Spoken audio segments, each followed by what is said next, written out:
Suspiria is directed by Luca Guadagnino, and it's a remake of the original Suspiria that came out in 1977, and it's a pretty legendary Italian horror film. And just a fair warning, I have not seen the original Suspiria, so my thoughts on this film are completely from a clean slate. So naturally, by default, my assessment of this film will have absolutely nothing to do with the original Suspiria.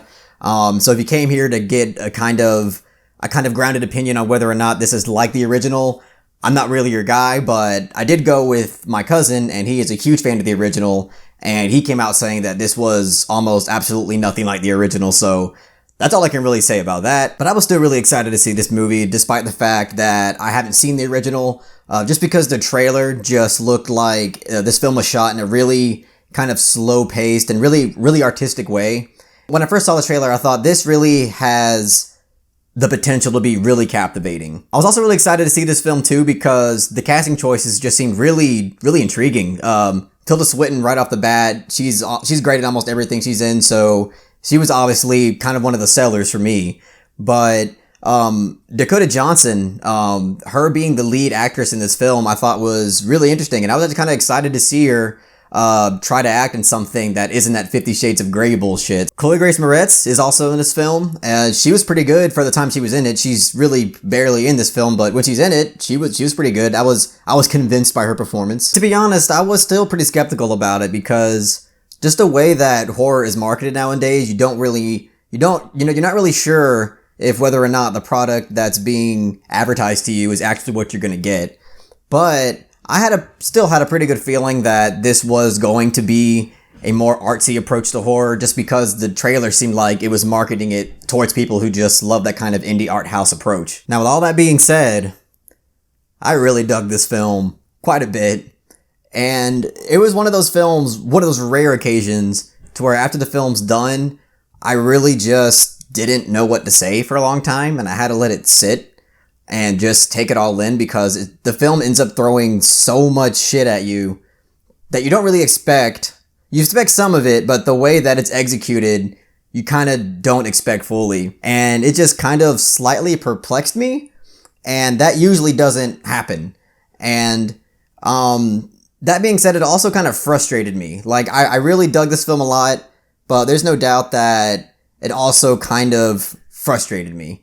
And I'll get into that later, but wow, the first thing I can really say is that this film is executed in a really ambitious and creative way.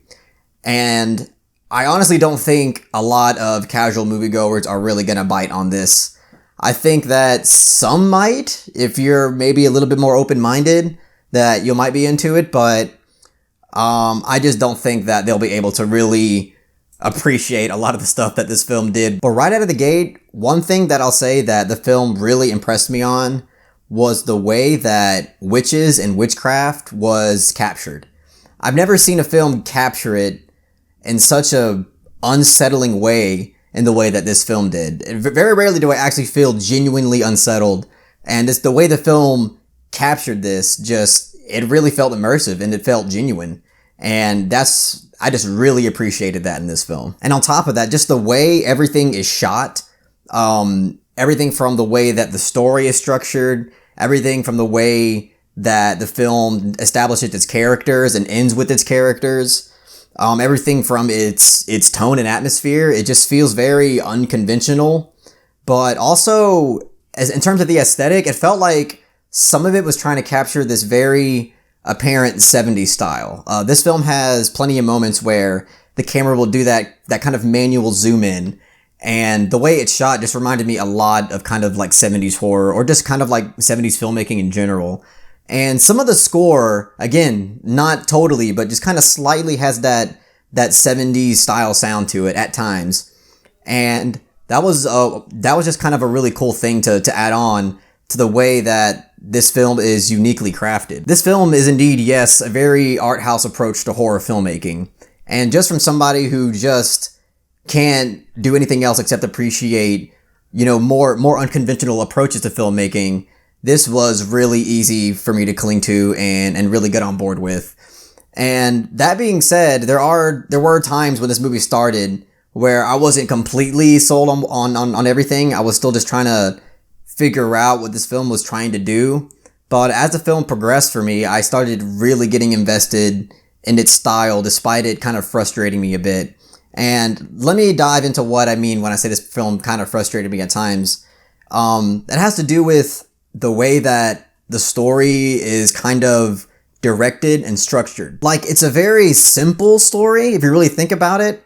It's a really simplistic story, but it seems like there's a lot of ambiguous complexities underneath its simplistic narrative. And me kind of not being able to figure some of the things out kind of agitated me a bit, because I'm not really sure if that's what the film was 100% going for, or if that's just me just being stupid and not being able to figure out what this film was trying to tell me narratively. But as far as like theme goes, this film seemed to not really have much theme to really grab onto. Now, there probably is some thematic elements woven throughout this film, but this film definitely seemed concerned with its narrative and its characters. Not that that's necessarily a bad thing. It's just, I guess it's something that I wasn't really used to or really prepared myself for, because usually when I see these art house films, most of the film seems to concern itself with something thematic. I'm usually able to figure what the film's trying to say with its story and its theme by just trying to piece together its theme. But with Suspiria, it was kind of hard for me to do that, because it seemed to be really focused on what it was trying to say narratively. But all of these elements are shot in a very creative and unique way it was just really hard for me to not appreciate it. And as far as the horror element goes for this film's body horror is just off the charts. Like, you're going to see some shit in this movie, so prepare yourself to see some shit. It seriously does not hold back an inch. I mean, it does not hold back a millimeter. Like, it just goes all the way with all the scenes that it was trying to do. And again, that's just something that I really love out of this film, because again, with a lot of these Hollywood horrors that come out, you get a lot of this chopping up of the violence and kind of this watering down of the horror genre just to try to reach a larger audience. And this film just doesn't give a shit about any of that. It just goes all the way with everything that it was trying to do. Tilda Swinton in this movie, I mean, what to say? We all knew that she was probably going to be great, and she is fantastic in this film. She gives another really excellent performance, and she plays multiple characters in this film. She plays an old man character in this film as well, and the makeup work on her is just really well done, because I had no idea that was her. The only reason why I figured it out was because, again, my cousin told me after the film was over. But really, the makeup effects and just the practical effects in this movie, it's really, really astoundingly good. Like, it was surprisingly good.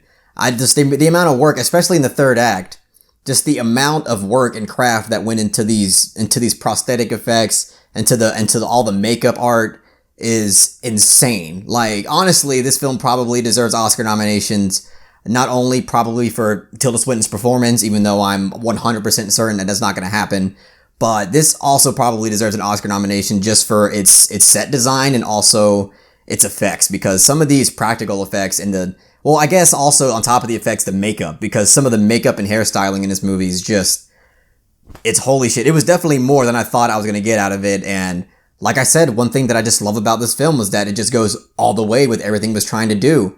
And if you can't appreciate a film for doing that, then I just don't know what to say to you. But again, even though I really, really enjoyed this movie and I really appreciated all of its ambitious efforts, there was something about the way that the narrative is structured, or just the way things were structured in general, that just felt a little off.